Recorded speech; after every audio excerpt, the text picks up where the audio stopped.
Islam mula merintis kemenangan di Rom. Setelah Parsi tunduk, sekarang Rom pula. Apabila Abu Bakar mengutus surat kepada Khalid Al-Walid, dan Khalid mengajak lebih kurang 9,000 pasukan untuk menyertai perang di Rom. Kalau kita kira-kira lah 9, kalau campur dengan 25, dia baru 34. 35 lah nak lawan 150,000.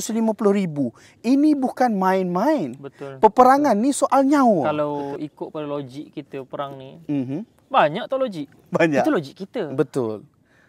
Ingat tak kisah Nabi Ibrahim?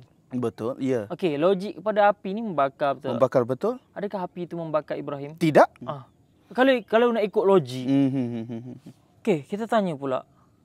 Laut yang dibelah oleh Nabi Musa. Adakah apa-apa penghadang ataupun penghalang di antara Dua-dua ruang-ruang laut tadi tu? Tak ada. Sehingga air tu tak bercantum, terbuka. Logik. Tak ada, tak logik. Tak logik. Banyak lagi.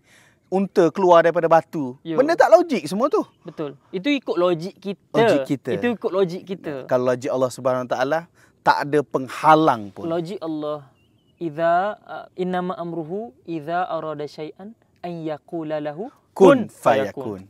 Apabila Allah mengkehendaki sesuatu benda, Allah kata kun. Boleh jadi. Jadi benda